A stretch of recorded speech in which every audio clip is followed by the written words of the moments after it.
thank you. It was beautiful. And I think what gives me joy today is that we can have our younger folks in here with us today and be joining us. Won't be the first time, or the last time, I mean. And might be the last time, depends how this all goes. No, I'm just kidding.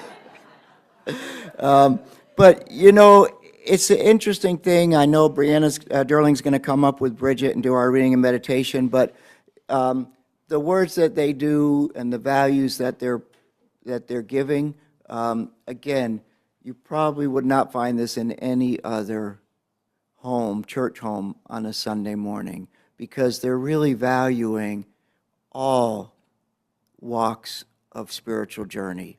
And they're embracing that because these children will grow up with their own ideas, just like these teachers did. And then, to me, that is wonderful. And I'm so excited about that from their lanterns that they did to the cutouts. It's really exciting. And so Bridgette will come up with Brianna to do the reading and meditation, and then the sermon, and then we will have an exercise that we will all do together.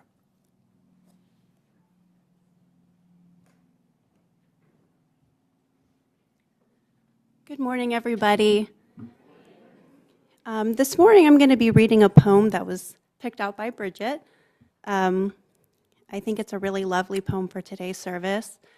It's called The Messenger by Mary Oliver. My work is loving the world. Here the sunflowers, there the hummingbird, equal seekers of sweetness. Here the quickening yeast, there the blue plums.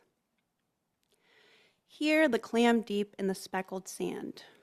Are my boots old? Is my coat torn? Am I no longer young and still not half perfect?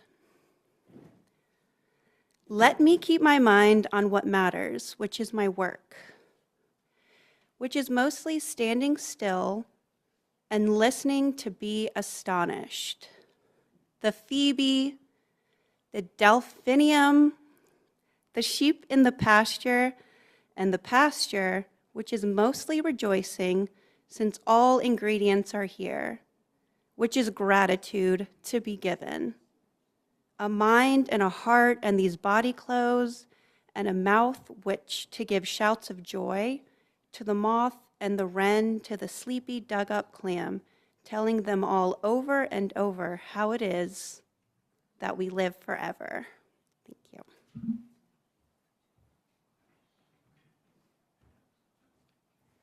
Thank you, Brianna. I just love that poem.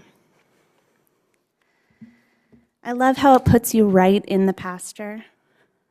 When I read it or hear it, I can see the grass and the sheep, and I can feel the crisp air and the dew, and I can hear the birds singing. I'm right there with her, standing still and seeing an ordinary scene with such detail that it seems like a collection of smaller and smaller miracles. When I practice being grateful, I find it helps to start small. Yesterday, for example, I started with the tile in my bathroom. It's smooth and shiny and a deep mint green. I love to see it when I wake up from my bed, and I love to go into the bathroom and touch its perfect surface. For the rest of the morning, I went on collecting small beauties. The feel of bubbles on my face, the swirl of the pancake batter, the crocheted blankets strewn joyfully across the floor. Before I'd even eaten breakfast, my heart was so full. I held there proof of all the small miracles of my life. I was astonished and I was grateful. Do you remember, like I do, the details of your childhood home? Yeah, like the feel of the carpet or the shadows from the curtains.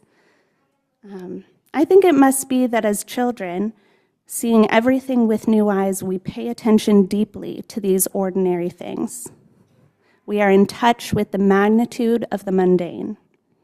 Some people say that we romanticize our childhood, but I think that's not it at all. I think that we de-romanticize our adulthood.